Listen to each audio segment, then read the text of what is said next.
my days. It's the 100th episode of the Making Conversations Count show. I'm Wendy Harris, and today we're going to be making conversations about 3 things that make a business successful count.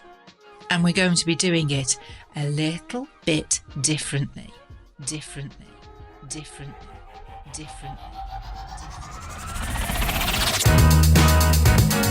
Now, if you're a regular listener, you will already know that I speak to business leaders who are experts in their field every week on a special topic that affects us in business. Now, that doesn't have to be sell me this pen or what's the difference between your ball bearings and their ball bearings and why should I pay a 0.1 pence more? There is so much to running a business that it affects us as individuals, that it affects the people that we work with and the people that we live with.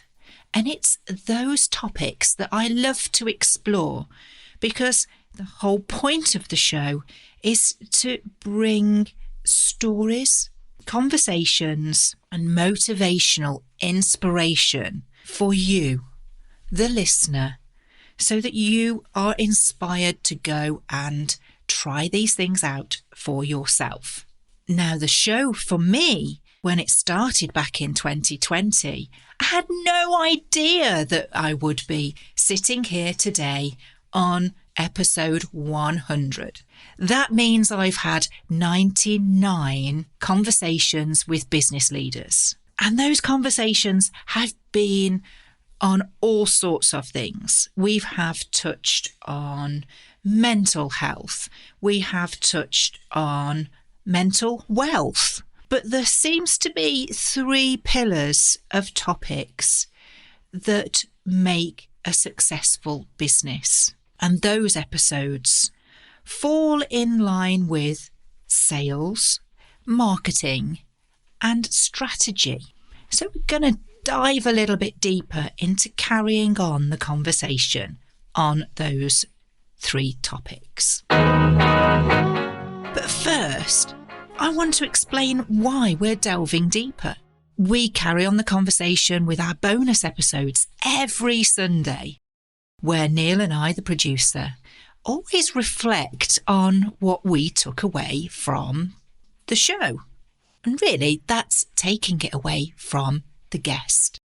There is always so much insight from every single guest that I could have really picked somebody ultra influential as a headline guest for the 100th show. But to me, that would be really difficult. Because of the 99 conversations I've already had, every single one is a star in the sky in their own right. So we're going to shine a light back on those conversations. Brace yourself for the best bits. It's time for me to thank every listener, because without your listens, the show would have no purpose. Without you reaching for the call to action when I've asked you to vote for me in categories for the British Podcast Awards, I would never have travelled to London this year to see the show and its name and its artwork and be given a fancy cushion to take home up on that stage. It was a fantastic experience and I learned an awful lot. There's been some seriously exciting moments, and the learning has been incredible because the value that the conversations bring to me are also deeply personal. So thank you again for listening. If there's anyone you know that should be listening to the show because you've took something away from it, please share it with them. We'd be hugely grateful. So let's go back to those 3 things that make a successful business. Sales, marketing, and strategy. That kind of rolls off the tongue, doesn't it? But for me, the idea of a successful business comes from the strategy first. And that's where we're going to start. Talking to Brad Sugars, it was clear as the world's leading business coaching organisation that there were a couple of things that were really fundamental in line with having a strategy. And the key moment that we anchored on with Brad was the read a book a week.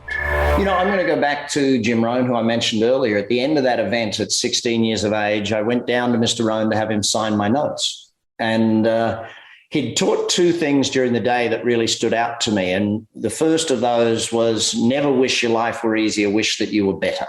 You know, and then the second thing was work harder on yourself than you do on your job. So if I keep working on me, I would get better, therefore life would get easier. If I want to be better at sales, if I get better at sales, sales gets easier. If I get better at marketing, marketing gets easier, all the different aspects to it. As I had him sign my notes, I said, Mr. Rohn, is there anything you can tell me as a young man that'll guarantee my success? He said, it's very simple, young man, read a book a week for the rest of your life. Not a month or every 2 months or every 2 weeks. It's a book a week for the rest of your life. So I started doing that. I'm now thousands of books in, and these days I can almost do a book a day. I found a little app that called Headway that gives me book summaries of all the best books in the world. So in 20 minutes, I can listen to an entire book or a summary of an entire book. Wow. And so I sit down and I go back to that point of Mr. Rohn giving me that insight into, you know, if I read a book a week for the rest of my life, I'm guaranteed to be successful. Because if you go 10 years, a book a week, that's 520 books. Now, you think about the knowledge acquisition in 10 years of 520 books. You can't have a less successful life if you've read 520 books about success or money or business or just any of that. And that's why when I built my 30X, so I have 3 programs that I teach now, and they're all online programs. It's 30 minutes a day for 30 days. And that's why it's called 30X. So you 30 times your knowledge in 30 minutes a day for 30 days, 30X business, life, and wealth. So I take the 3 main functions of creating success, go to life, understand all the life success principles, understand the business success principles and the wealth success principles. And I think it's important for business people and people that want to be in business and just anyone to study. Now that sounds like a lot. But when it comes to self-help books on lots of different topics, you could actually apply it to audiobooks or podcasts or searching out YouTube content on a particular topic that will help in your development. So that was really important to highlight Brad's conversation.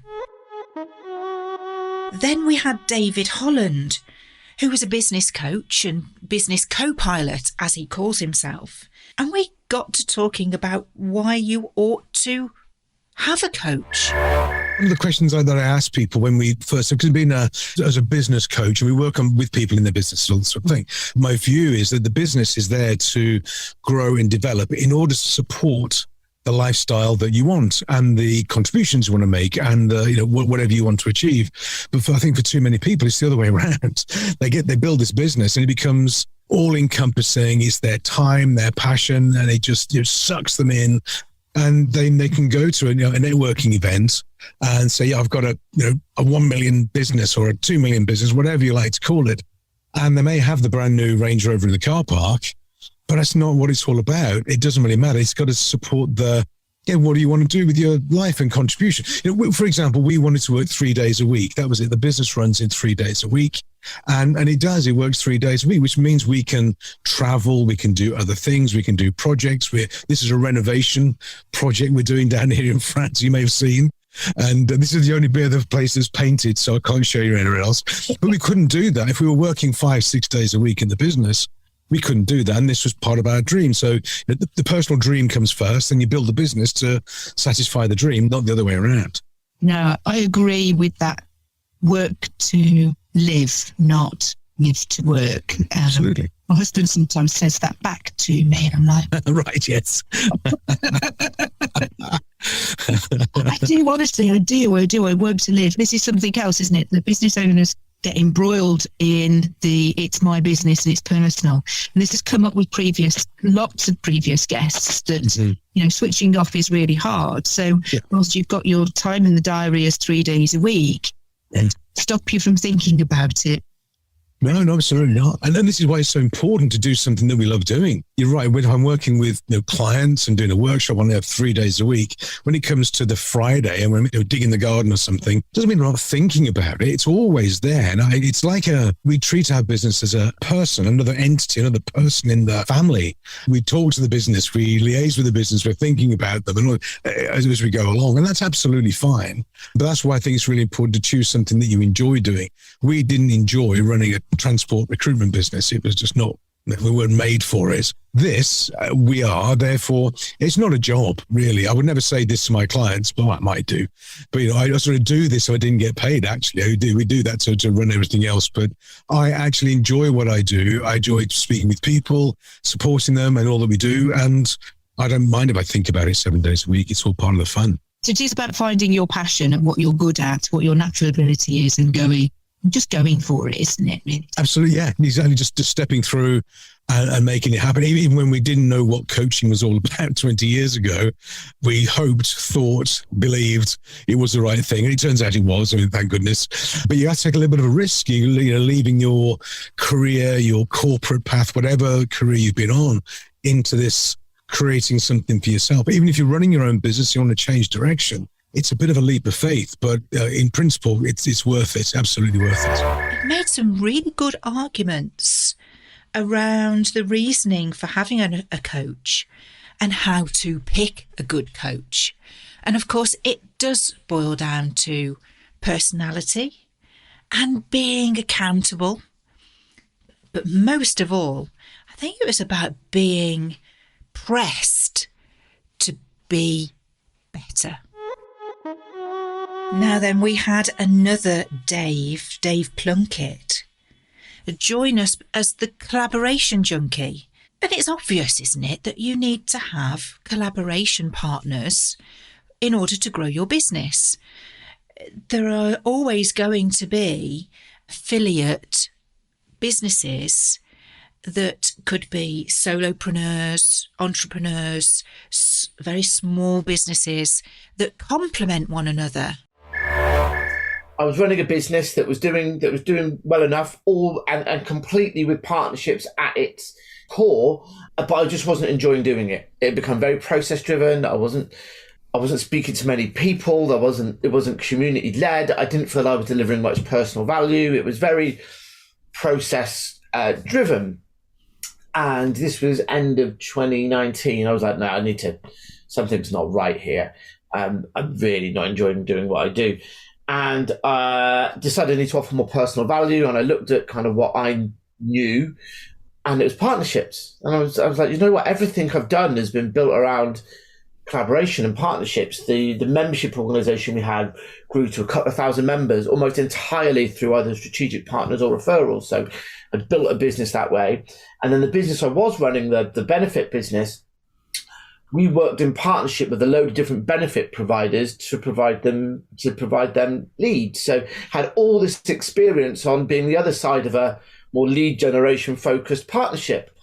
And I'd seen some good, but I'd seen much, much, much more bad. And I was like, there's all this information here in my head. Like, this is the thing I'm going to get out and speak on because I'm passionate about it. And I know it would add value. I know it would add value to people. And so that was the start of 2020. And I think I put something on LinkedIn about, right, I'm doing this. I'm going to write a book and this is what I'm going to do, with the intention being of the business that I wasn't particularly enjoying ticking along. And then COVID came and that business got wiped out by COVID, and it really made me focus all on doing what I do now, which was but at its core, it came from a knowledge of lived experience of partnerships, but it came from a place of not enjoying what I was doing and wanting to put that fun back in my life, and also get other people excited about partnerships, because it's a really fun way of collaborative working. It's a really fun way of working. And I focus on lead gen at the moment is where I focus more of my time, because people can put an ROI on lead gen, which people like, but also that thing about having fun. For a lot of business owners, lead generation is the bit in their business they don't like. So it's about building those relationships. And as I always say, it's not what you know, it's not who you know, but it's what you know about them, so that you can explore fully the ways of being able to work together that doesn't detract from you owning your own company.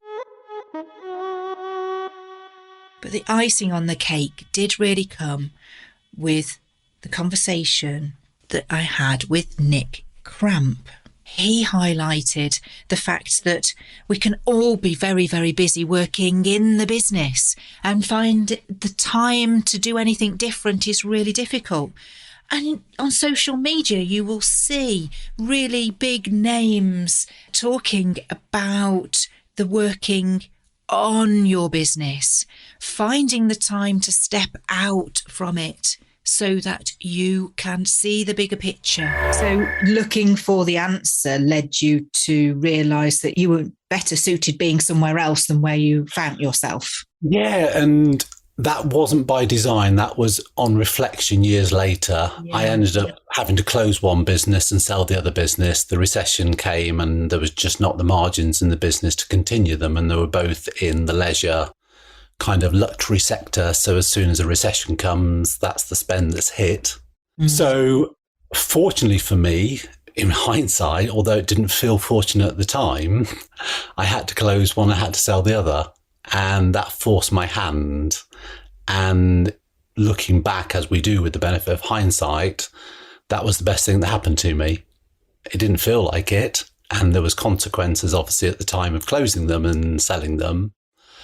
But it then got me the distance to be able to see what was actually in play and what was actually happening, rather than having 60 people and 1,500 customers relying on me. It was just me. The responsibility of being a business owner, isn't there, that you forget? Yeah. It kind of creeps up on you. I don't think you realise until you haven't got it. It's like taking a rucksack off your back. Suddenly it's wow, this feels right. Yeah. I was having a conversation a while ago with Rob Cressy, and he said it's like having an anvil on your chest. And this is kind of where, hearing what you were saying, that it was not by design, that it's not in alignment then with where you should be and what you should be doing. Yeah. So did the MBA then give you a broader perspective and that distance to be able to design what came next? Yeah, the MBA made me realise there was lots of different ways of doing this, and there were better ways of doing it. So it gave me that insight into other businesses and what was happening in the outside wider world. This was, a lot of this was pre-internet, and a lot of this was when you were very insular with your businesses. Yes. You couldn't just jump on a Zoom and learn from others. That wasn't an option. There wasn't online training programs. As a leader, you were really isolated. You didn't have the availability of resource you have today. So I left, obviously, and moved on from that. And I started assisting friends and families with their businesses. That morphed into coaching. And I learned that what I loved was working on businesses rather than working in businesses. And what I was actually quite good at was helping others with their mindset and working with them on how to address their challenges in a coaching capacity. So I kind of stumbled into coaching almost by default rather than by design. But once I got there, I realized that everything I'd done previously had given me the experience and the knowledge to play that role for others. So the person I lacked when I ran my businesses was me. I needed someone to actually help me detach from the day-to-day. I needed someone to force me to sit with a blank piece of paper and write a strategy for next year. All of the stuff I didn't do, I now make sure my clients do. if you imagine the Titanic, if there is an iceberg in front, how do you avert the iceberg? Now, that's a big metaphor, and an analogy that we can all relate to. And I'm not suggesting that things are that bad when it comes to being so busy working in the business. But it did give me pause to think that there is time in the diary that you need to set aside to do your planning, to do your future thinking. So the strategy side of things that I've taken away from these business conversations has really helped support me too in my business. I've now got a bookshelf of self-help development books that I'm slowly working through. And it may be that I need to find out about one particular topic, and it just so happens that there's a book on my shelf waiting for me that's like my own little library. Or I will spend some time researching something on YouTube. And that was reinforced through Brad.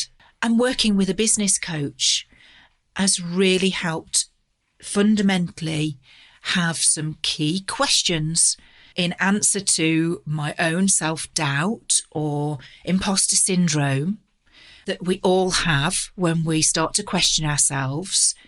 And it's just by having one simple phrase. Is that true, Wendy?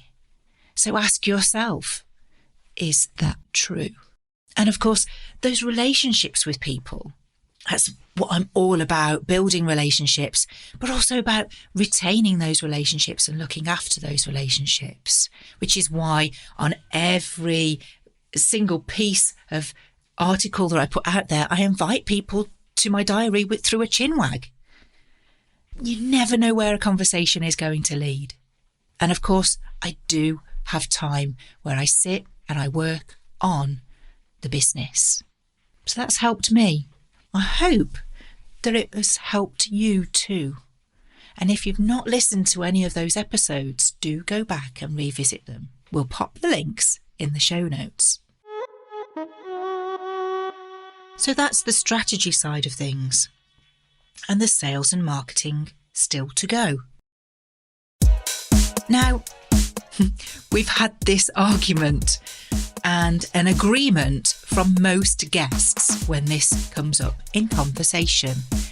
And that is that marketing comes before the sales. So let's dive in to those conversations around marketing.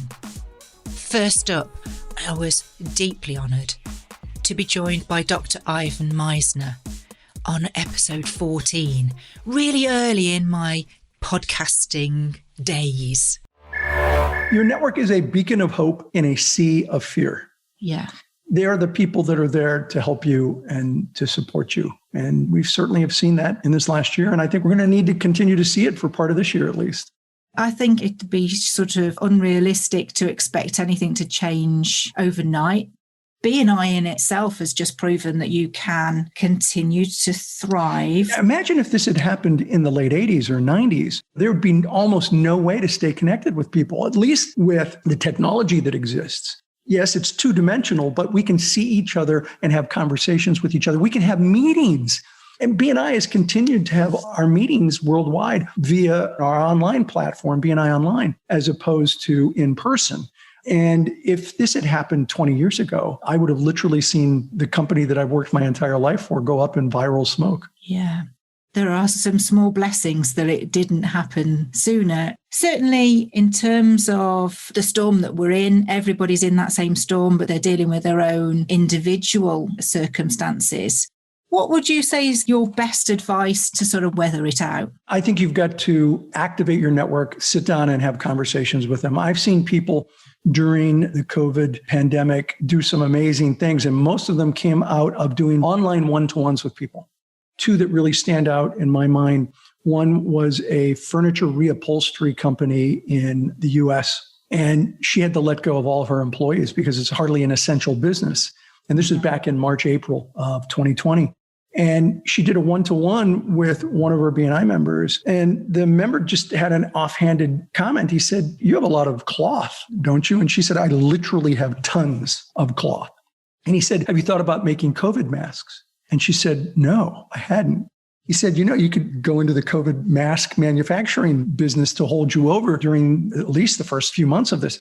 And so she went out and made 100 masks and gave 2 of them to each one of her BNI members and a few friends and said, "One's for you. One, would you be kind enough to give it to a hospital worker, a nurse, a doctor, a senior center employee, somebody that really, really needs these masks, and give them my card and let them know that I'm now making these."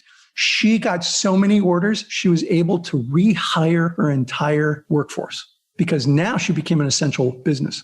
And she rehired her workforce and they physically distanced. I don't like the term social distancing. We need to be more social than ever. And she hired them all back and she got into the COVID mask manufacturing business. I talked to a member in Australia who had a brewery and he had to close down his brewery, but somebody in a one-to-one said, "You have a lot of alcohol, don't you?" And he said, "Yeah, of course." He said, "Have you thought about making hand sanitizer?" And he said, "No."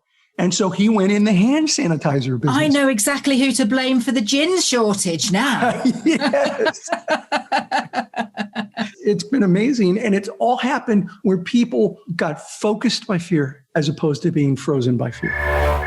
He was such a gentleman. He's very rehearsed. He knows exactly what it is that he wants to say. And he imparts the information really, really well. And I can only thank Ivan for giving up his time to join me and to talk about networking and the power that networking has and the attitude and approach that we need to have to networking. And it's much like collaboration with Dave Plunkett in the strategy camp. And that is that it is networking. You go and work at it. And it takes time to build and to learn how to represent yourself and to qualify the people in the room. And he made a very, very good point about who you let into your room. Now, when I say lazy marketing, that's the strapline that Al Tepper uses. The philosophy of lazy marketing is all about helping people do less and get more. And the reality is that works all the time. Absolutely. Because most people subscribe to the school of thought of, this is best illustrated from a bumper sticker I once saw in America in the 90s. And it said, "Look busy, Jesus is coming." In business, what we do is we're like, right, business is good, but it could be better. Get busier. We must work harder. It's going wrong because we're not working hard enough. And the reality is that's not true. No, it's about working smart, not hard, right? Well, there's efficient things you can do. There's automation. There's outsourcing. There's out-tasking. You can employ people. There's so many ways you can do stuff. But the problem is when a small business starts, let's look at who it started by. It started by an entrepreneur and or somebody who needs to make some money. They've lost their job or they've left their job. They want to go out on their own. They might not be that entrepreneurial, but they definitely want to make their own living. And so they're sick of being told what to do. And everyone that told them what to do didn't know what they were doing. And so they know how to do it better. And so they now build something and they don't let go of anything because the way they build it is by not letting go of it. Because they don't trust anybody else because correct. That's they what know how to do it happened best. before. And they know how to do it best. Why do they? I don't need anybody else. I'll do what I need to do. And so what they do is they build the business through control. In the early stages of a business, you build it through control because you can control it because it's small. And sometimes it's nascent. It's not even born yet and you can control. But the biggest single reason why small businesses fail to turn into medium businesses is because entrepreneurs fail to let go. No. So what happens is it falls apart around them because they can't do everything and they get so busy, things fall apart. So lazy marketing, when you think about it from a marketing context, what it does is it says, imagine if we could make you not just a business leader, but a better marketing leader, because you're already a marketing leader. If you're the CEO of a small startup and you've got 5 staff, unless you've got a marketing director in the business, maybe you've got a marketing manager or even a marketing executive with 2 years experience out of university. They would be the marketing leader, but most startups don't start up with a marketing function. Mm. And so therefore, the MD is probably the marketing leader, but they don't know anything about marketing. And it could be a 50-strong law firm where the senior partner is in charge of marketing, but they don't know anything about marketing. They got the gig. They pulled the short straw because back in the 70s, somebody had a picture of them at Woodstock in a tie-dye T-shirt. Therefore, they're the creative hippie. Give them the marketing. Yeah, it sort of falls under the press and communications, really, doesn't it? Yeah, press, comms, marketing, create anything creative, design, art, anyone with any of those backgrounds. If you're a senior partner in a law firm, you're going to get lumbered with the marketing brief, but they don't know how to do anything. And so someone has to come along before agencies pile in and relieve them of their budgets and start delivering to one degree or another, or not, because agencies can. One of the options of employing an agency is nothing happens, obviously. Before that happens, let's accept that right now you don't have a strategy. So when you go out to an agency straight away, what you're going to do is you're going to let them tell you what the strategy is. Is it possible they've got a vested interest in telling you what the strategy is to make it suit what they offer? It's possible. Mm-hmm. If it's an SEO agency, are they going to tell you that SEO is irrelevant? If they're a Facebook ad agency, are they going to tell you, actually, you don't need Facebook ads? Now, some agencies are ethical and would say, actually, we're not right for you. You need to go here. There's a lot of agencies that will just take the money and do their best. But what happens if you could have a strategy created by you internally? Well, then there's no bias. There's no risk, is there? Because it's your strategy. Now, Al's a really experienced marketeer, and it doesn't mean that you've got to be lazy about your marketing. But what he does mean is find your strategy, know your stuff, and then really, it shouldn't take any overthinking, which is where the lazy part comes in, because if you've got your marketing right, it should be working for you without you needing to put much effort in. And he makes a really good point. There are so many experts out there that are suggesting this approach and that approach that it makes me mindful of a conversation I had with somebody on a coaching session only very, very recently. And I had to say, stop listening to all the different voices in your head. What do you want? How do you want it to be? And those are the decisions that you can make in your marketing so that you can then commit to getting on with doing business. Next up are my all-time favourite hero of marketing. It's Marcus Sheridan of the They Ask, You Answer. And it's fairly obvious. I read his book some 6 or 7 years ago now and didn't see the point of blogging. Everybody was talking about blogging on their website. And I was like, why would I want to do that? It's such a lot of hard work.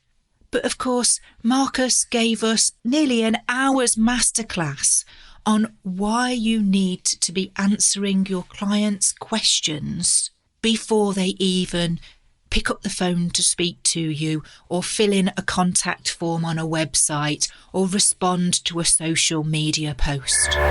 This manufacturer, all they do, manufacture metal roofs, right? They produce a video on the 7 biggest problems with metal roofs, and it did 250,000 views in the first 2 years. And this is such a niche question here. Think about it. What are the problems of the metal roof?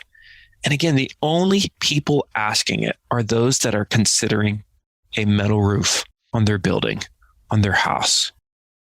250,000 people now could be their customers because they've resolved the issue instead of allowing someone else in the marketplace to control the conversation. Because here's who you don't want to have control in that conversation is the company that's not doing metal roofing products, because they're going to be leading folks astray. Right? They're going to talk against the thing. Whereas the greatest way in life to resolve a concern is to address it before it becomes a concern. So with me and pools, right? It's like, I know they're going to ask, what are the problems of the fiberglass pool? Are they ugly? Are they cheap?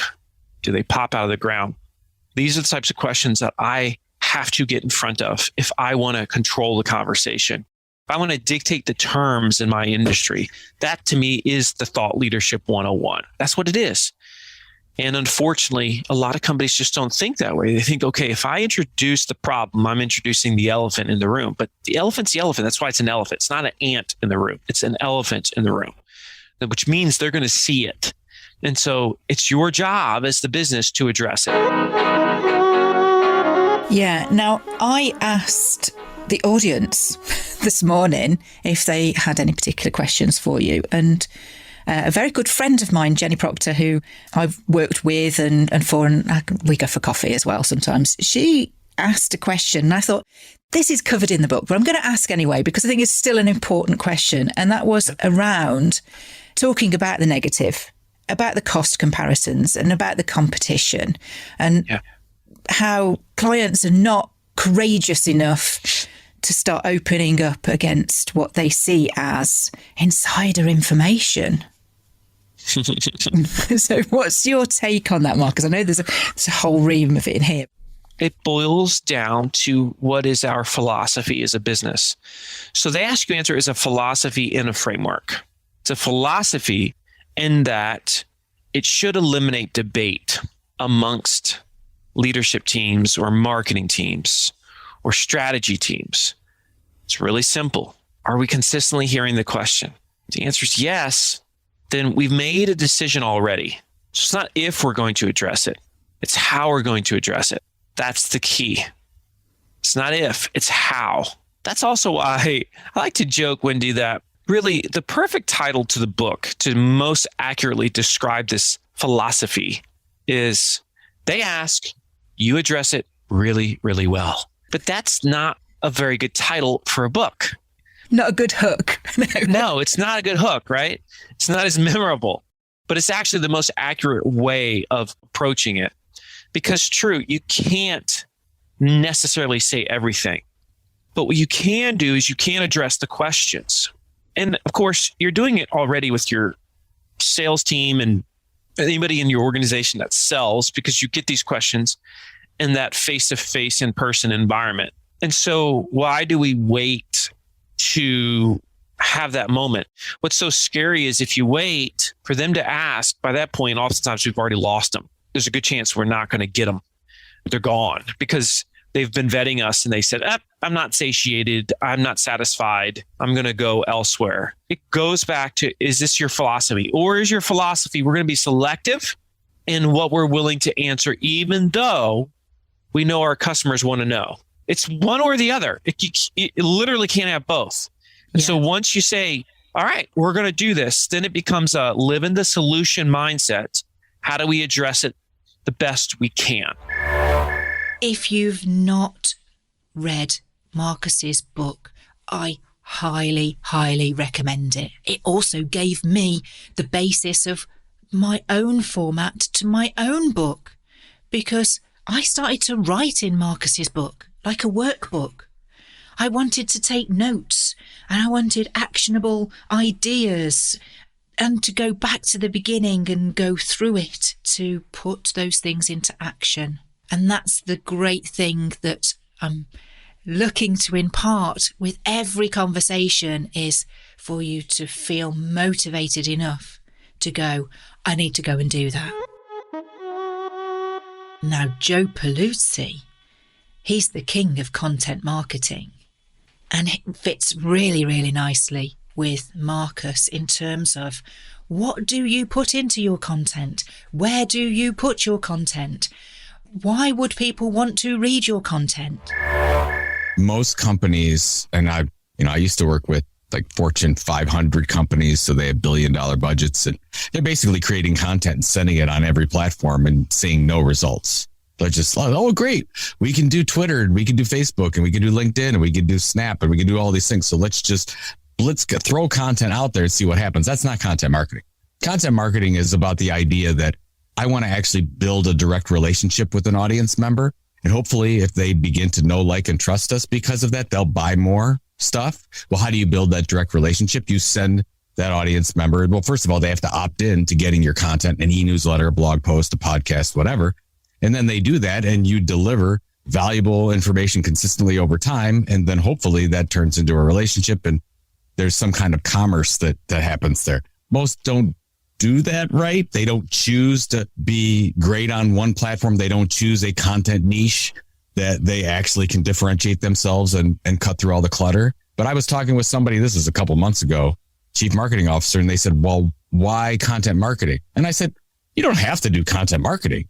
But if we all started from zero today, you would just say, okay, I don't want to create something amazing for my audience or a group of people and build an audience. Who's out there? I'll wait till somebody builds their own audience and then I'll go ahead and interrupt that relationship with an ad. So that's the thinking, right? So we do advertising today. And by the way, advertising is very effective. But if you had to start at zero and figured, you wouldn't say, no, I want to go interrupt a bunch of people with my ads. You would say, oh, well, let's create our own channel. Let's create something that's amazing for them and solve their pain points on an ongoing basis. Where they begin to know, like, and trust us. And then when they do that, they'll buy anything from us. It's just a better way. It's like marketing without sales. Like if you do it really right, you've got this wonderful relationship instead of this temporary thing where, hey, it's $9.99. Come on, get it. Or where to throw enough in front of them. So that's the thinking on that. But it's not that advertising is wrong or content marketing is right. There's just different ways to do it. Creating content needs an awful lot of thought and creativity, but it also needs to be underpinned with a strategy. And that's what Joe talks about. So if you've not heard those episodes, forgive the naive approach with Ivan from my early days. I think by the time you get to Joe on the marketing side of things, you'll see just how far the show has come and how invested we are in bringing you the very best.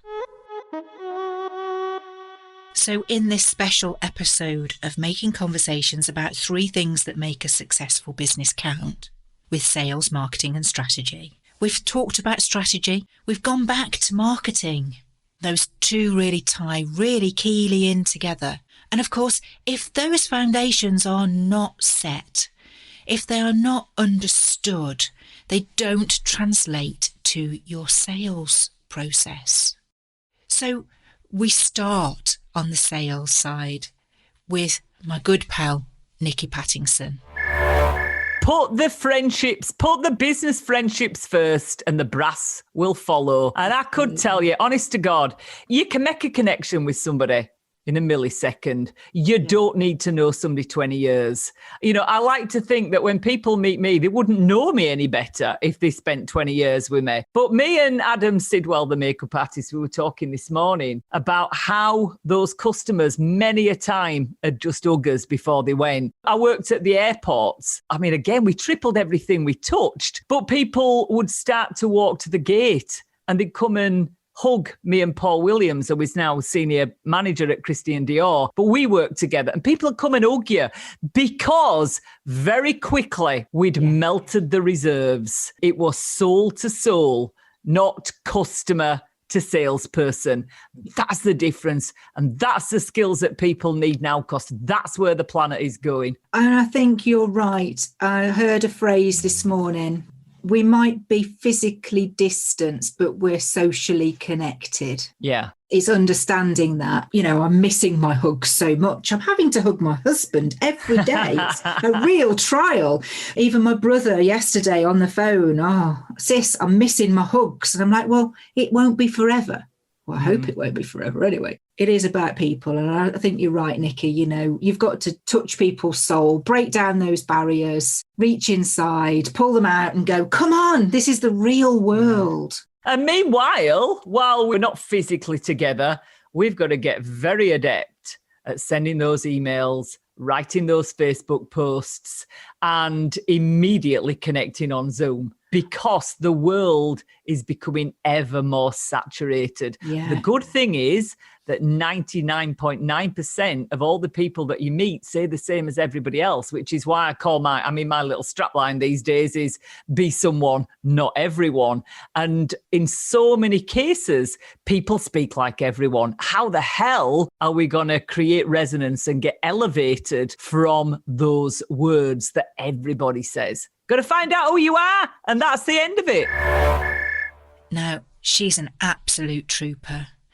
And the one key thing that came out of the conversation with Nikki was something that so makes my heart sing. And that is that when it comes to selling yourself, you don't need to sell your soul.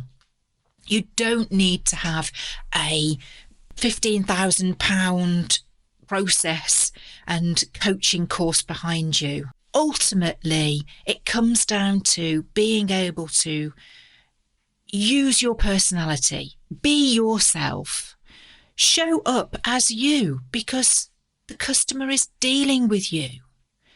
It's you that will be making those promises, that will be giving them the proof, that will be helping them solve a problem. And boy, Nikki's got a huge personality, and I absolutely loved our conversation and subsequent little conversations that we've had since. And boy, has she got a conversation that counted, that's worth going back to listen to as well. Now, also in sales, there is the how do you start the sales process? How do you know who the best people are to speak to? Do you know that your thing is the right reason for them to be talking to you? Is it the right time to be talking to you? And those 3 questions will give you the results in the end. Now, of course, we're talking about telemarketing, and that is marketing over the phone, and it's bridging the gap between the strategy and the marketing and starting the conversations. So that very special guest, in fact, was me, talking about what I do and how that all started. I needed to leave home at the tender age of 17. And whilst I'd gotten into sixth form to study A-levels, I decided to apply for a job so that I could actually afford to leave home. The job that I applied for said over 21s only. And I wrote a cover letter with my CV saying, I know that you've asked for over 21s only, but I've had quite a lot of work experience working on the market stalls and working in a pub waitressing and silver service waitressing, that I think you'll find that I've got an older head on my shoulder and I would quite appreciate just the interview experience. I just wanted that. The half an hour interview kind of went for an hour and 10 minutes. I was there with actually a raging cold and a box of tissues. So God only knows what impression I must have left them. But I was offered the job and we did 6 weeks intensive training. And within the first 12 months of working there, I was looking after national accounts, looking after my own area. I'd got managers' rights on the system so I could discount wherever I wanted. And I just loved helping people. And I've just done that then throughout.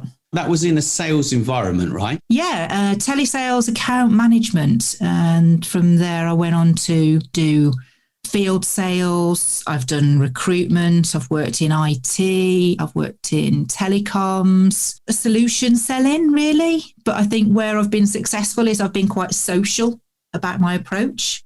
So they're very jargon-filled industries. And I'm just kind of like, come on, let's see how we can solve this problem so that you understand what we're going to do. There are a lot of people out there that have been sold to and missold, misrepresented, gotten themselves tied into all sorts of contracts and deals that if they sound too good to be true, they are too good to be true. But it's got to be about honesty, integrity. And one thing that my dad always used to say to me, you know, when I worked in the bank in Lichfield, he says, you don't do it on your own doorstep. And he'd told me this for years, and he was absolutely right. The personal account managers, there's an acronym, we were called PAM.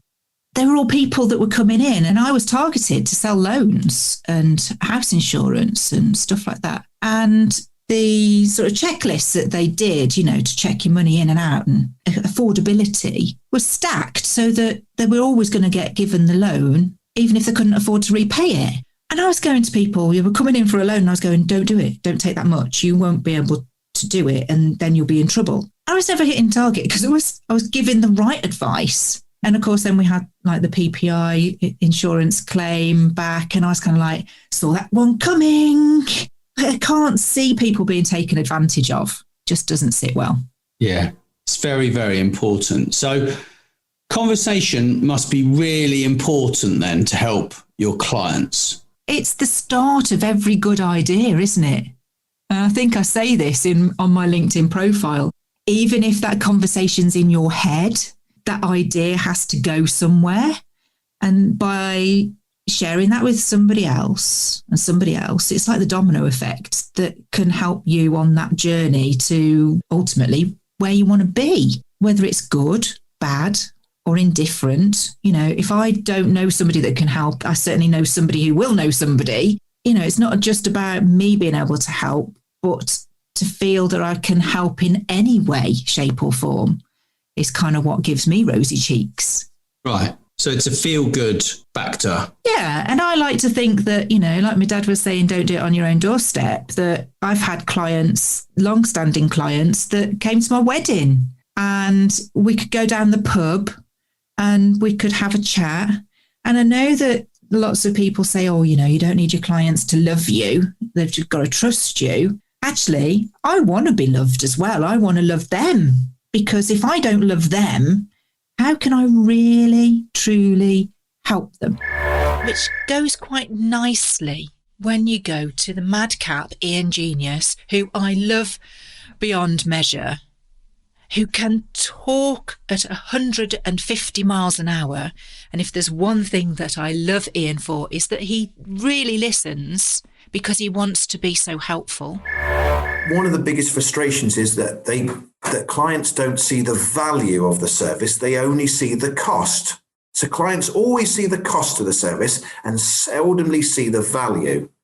So even when businesses get clients on board, they do so by discounting, by undercharging, charging less than they believe the service is truly worth, or settling for their client taking their silver package rather than the gold.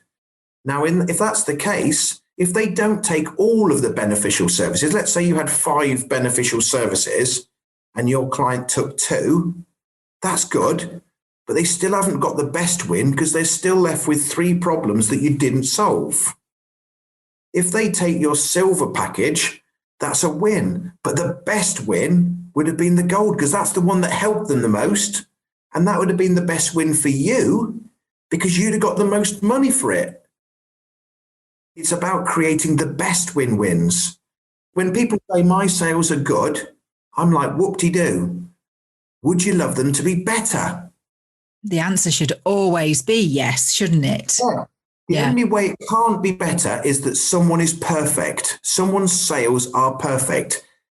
The only way to be perfect would be to... You've got a question? I was just going to say, I'd love to hear from any perfect salesperson out there listening now, please. I'll show you how perfect sales cannot exist.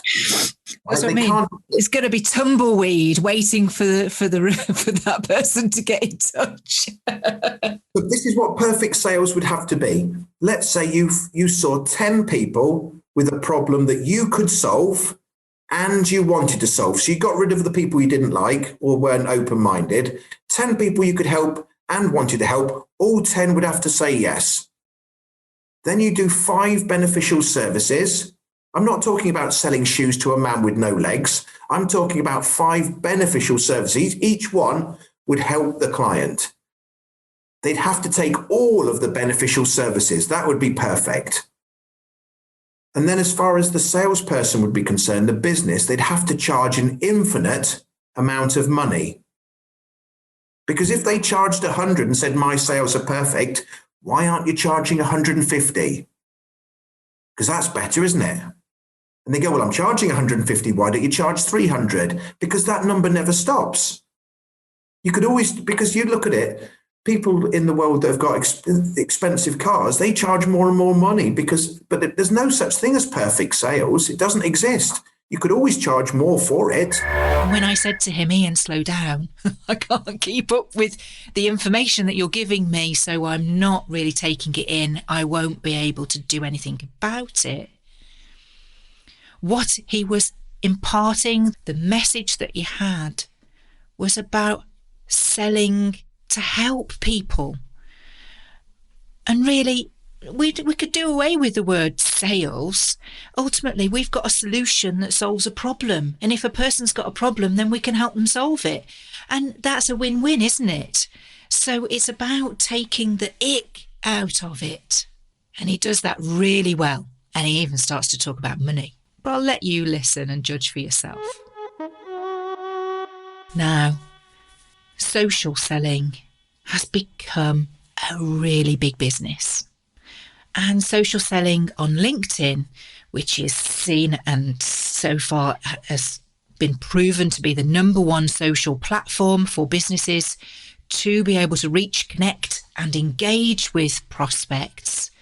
It had to be talking to Bryn Tillman because she's the expert. She has the academy. She has been there from the start. She is even invited into LinkedIn's inner sanctum.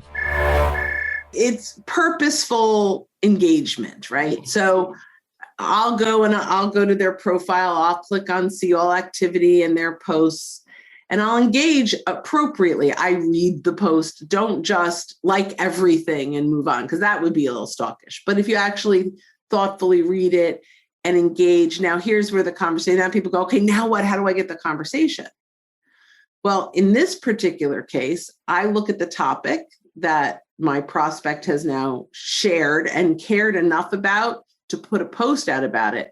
And I'm going to go find a article or blog post or podcast that about the same topic.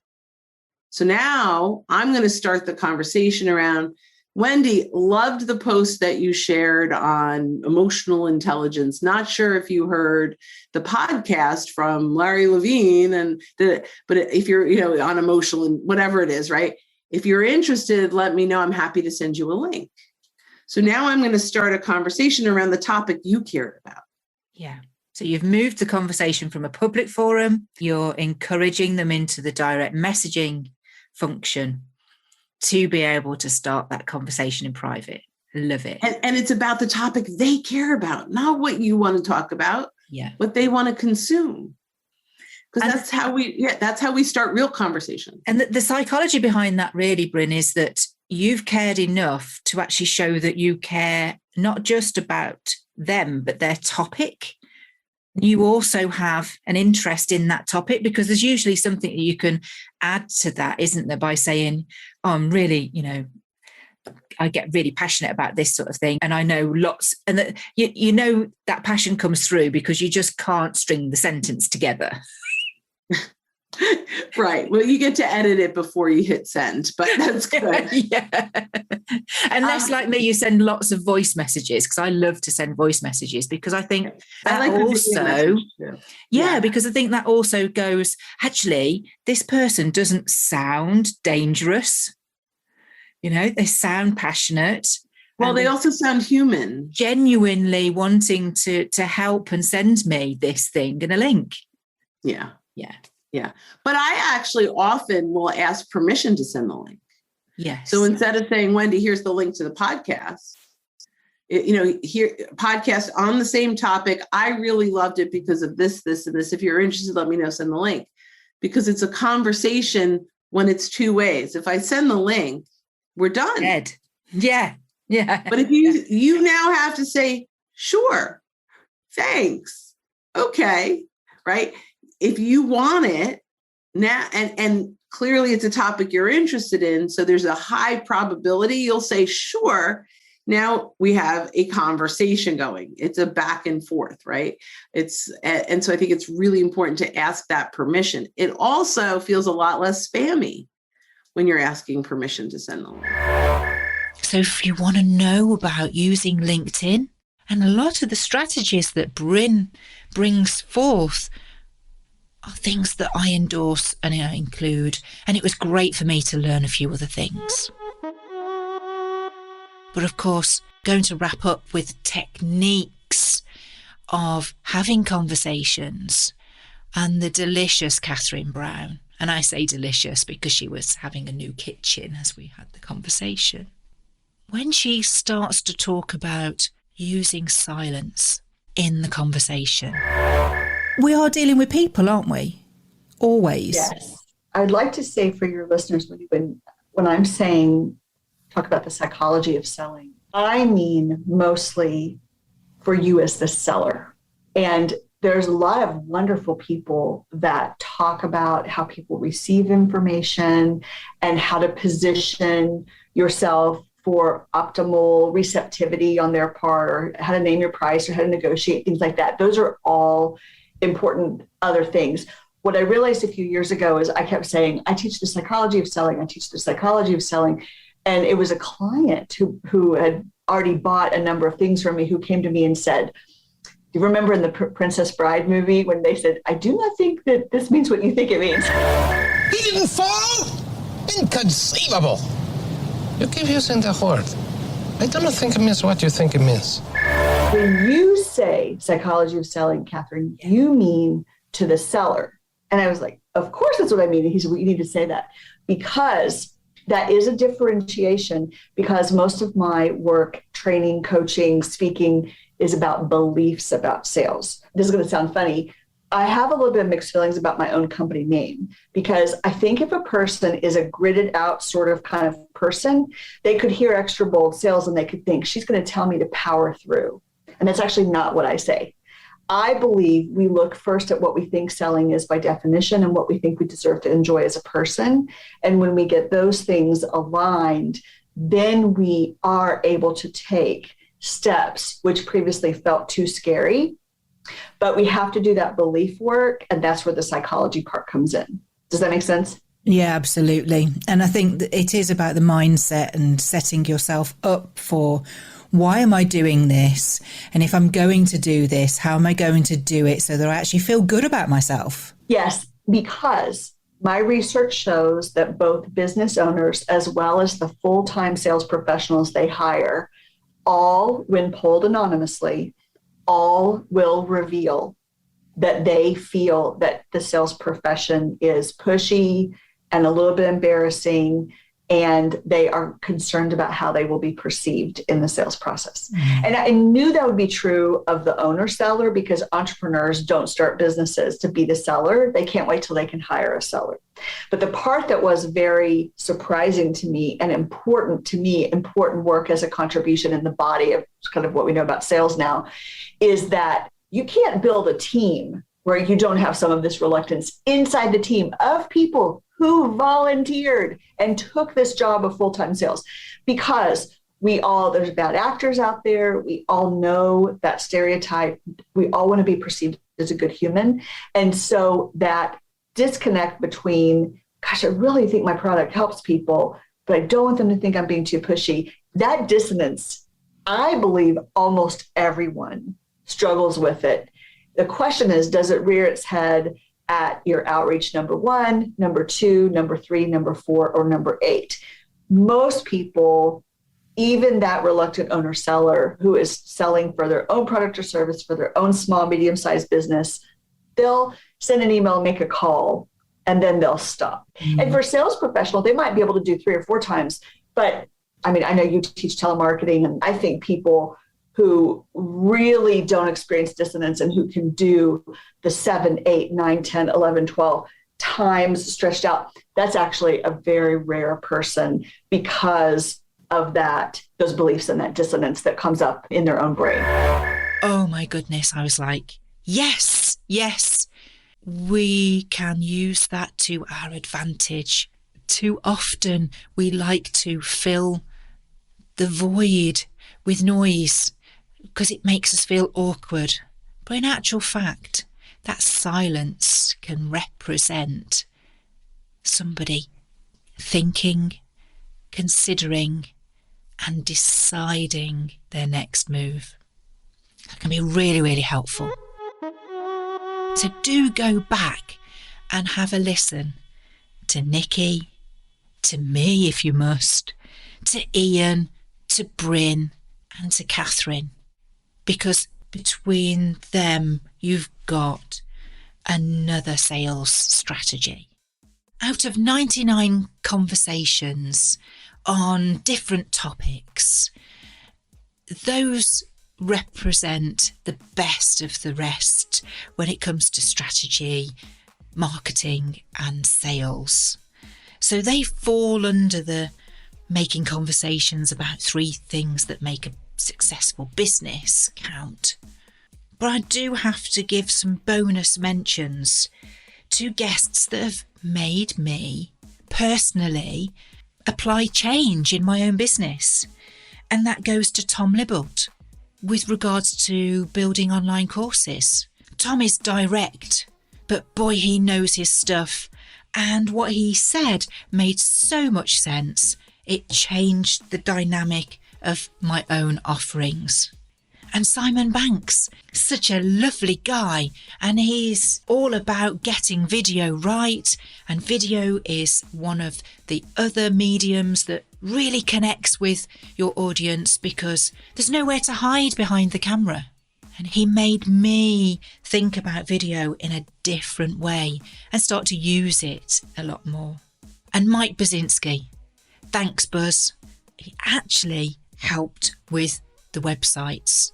It's little things that I hadn't realised, and I read his book, a self-help book, and reached out because I realised that there was a couple of things missing because I didn't know what I didn't know.